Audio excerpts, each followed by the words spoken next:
Hello and welcome back. Today we're going to be doing more on querying tables. We're going to query a single table and we're going to query two joined tables. In the last tutorial, we had a quick introduction to creating a query, ordering the columns the way you wish, and limiting the return by certain parameters. We're going to be doing that again today, but with two tables. So today we have a different set of tables. We have orders, and we're going to have employees. Orders has a product column, order numbers. Order number will be the unique element in this table. Shipping charges, cost, the employee who handled the purchase, and the purchaser. We only have the minimal information on the employees and the purchasers because the rest of the information on them is in separate tables, which we do not need. The design of the tables is such that we only need to access information about orders and purchases and employees that's relative to an order. So this is the grid choosing field query design where we select the columns we want from the table that we've selected and put them in whichever order we wish. And then we run a query which will bring up precisely what we specified. We're also going to impose a parameter this time. As you can see in the chooser here, we have three columns taken from the orders table: order number, product, and employee. Order number is unique in this table, so it really should go over on the left.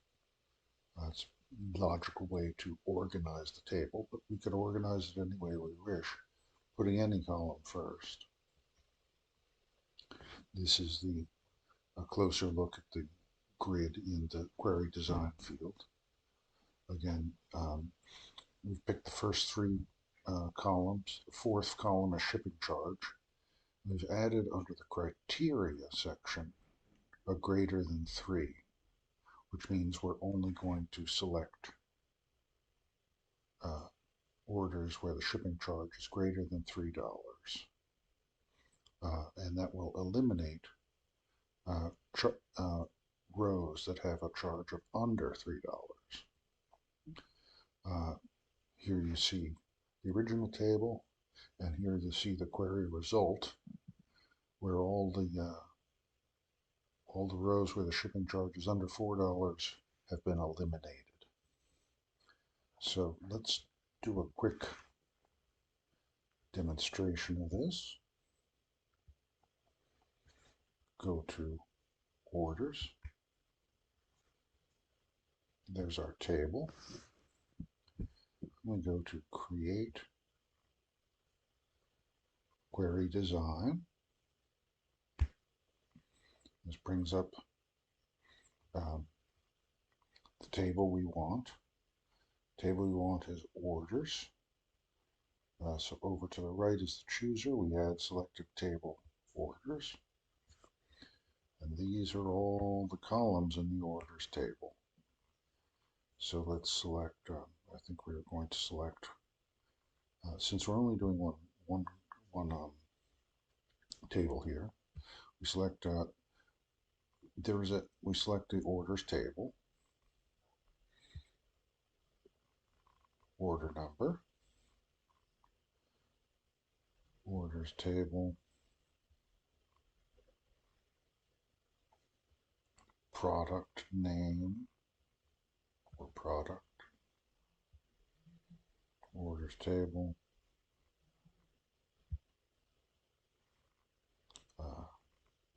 actual charge, and we can do shortcut on this because as you can see, there's only one table, so we're just going to select shipping charge, and under criteria, greater than 4. And then we run the query. Oh, okay. Previous in the PowerPoint, I chose greater than 3. In this instance, I chose greater than 4, so there's only one return with a shipping charge greater than 4. Let's go back into design view and change it to greater than 3 so we can get the same result as we saw in the PowerPoint. 3 orders, all greater than $3. So we can do queries with as many tables as we wish. Now we're going to combine 2 tables. We have an employee table, which has each employee has a separate unique row. No employee is repeated. We have employee numbers, which are actually unique. It's possible we have 2 employees with the same name. In this instance, we don't. But we might, if we were dealing with a lot of employees, we want to include the employee number to be sure we got the right one. Then we have the employee supervisor and the employee hat size. Reason is because the employee who sells the best sells the most gets a free hat. So we got another hat size. And their supervisor gives them the hat. And the order table, which we saw below, we used before, we're going to combine the two on the shared column, which is employee. And you see employee occurs, each employee is unique, each line has a unique employee. None of them are repeated in the employee table. In the orders table, employees are repeated. See, they're down on the right here because each employee books more than one sale. In the orders table, it's the order number, which is unique. So we're going to be combining 2 tables where the uniqueness condition is imposed on the table with non-unique values.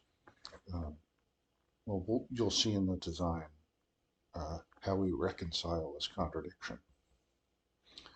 To combine 2 tables, we create a new query. We use table selector to pick which tables to combine. We see that the combined tables have a column in common. We formalize that column relationship. In this instance, Microsoft Access will automatically determine the shared column. And then we'll select, this has the effect of creating a virtual table. And we select which rows we want to appear in the combined table, a virtual table, and you can edit down the number of rows if you want. Okay. You go into Query Design, and you select the tables you want, however many you want. In this case, we're going to select 2. And then Access will bring up a list of the columns in both tables, and in this instance, Microsoft is going to find the shared column. We're going to choose which columns we want to appear from which tables, in which order, and then we run the query. The resulting query will combine the 2 tables, as we said, and arrange them in the order of the first column we want, the first column that we have chosen. In this instance, we're going to choose order number as the first column to be returned. And so, since order number is the unique condition, employee will occur more than once in the table because we've chosen the unique condition to impose on the table, and the implication is that the employee table will not be unique because we're going to be repeating the employee over different order numbers because, as we said, the employee has made more than one sale.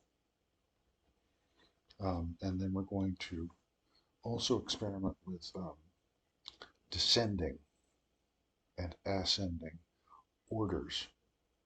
We're going to order the return by the size of the sale and use it in descending order, and that will allow us to choose the employee with the highest sale, and we'll match up her hat size so that she gets a free hat.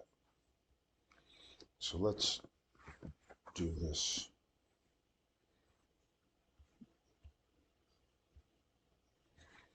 Okay, so we have employee, so we're going to create a new query, query design. We're going to select the orders table and the employees table. And as you can see, columns of each table are in the displayed in the table description on top. We have a line that Microsoft has automatically drawn between employees in the orders table and employee in the employee table. Microsoft Access has sensed that these two tables contain the same kind of information. Sometimes, especially if the tables have different names and if the columns have different names in different tables, you might have to specifically designate that join condition. First, we're going to choose orders, order number, and we have orders, product, then of course employee. We could choose employee from either table because it's going to return the same information.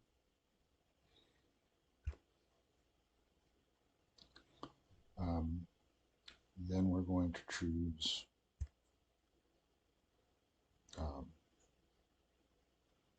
from employees, we're going to choose employee supervisor. And then we're going to choose employee hat size.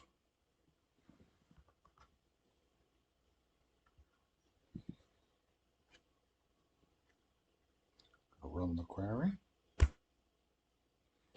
As we can see, we didn't include, let's go back and include price. So we can get the highest price. We're going to change employee, let's change that to orders, price,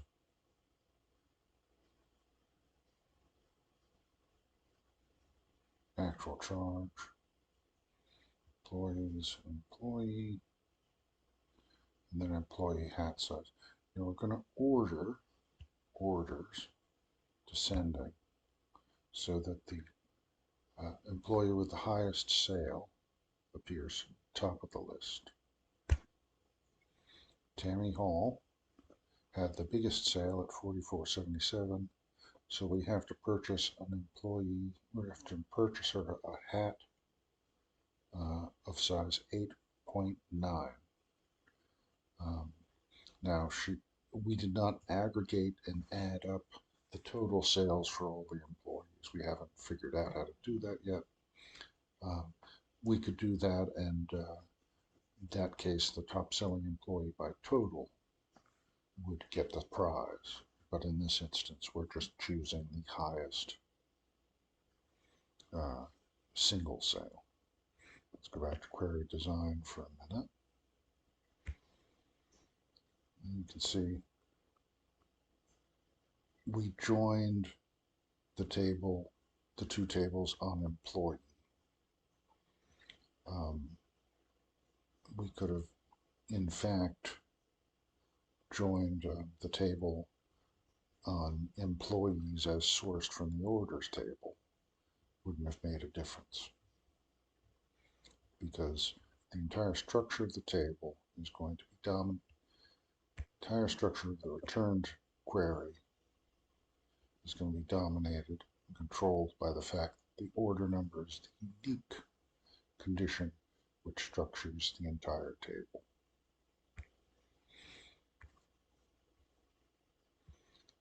So thank you for watching. Today we joined two tables. Access found the joined condition for us.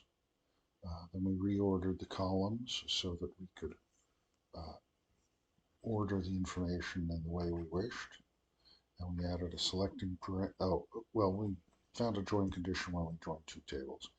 But earlier on, we added a simple select parameter to a single table query, which gave us a shipping charge, removed all shipping charges under whatever size we wished. We resorted a return table by a value, and we derived a new relationship from the join table.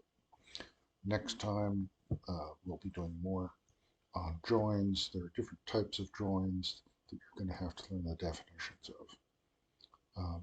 Thank you for watching, and have a good night.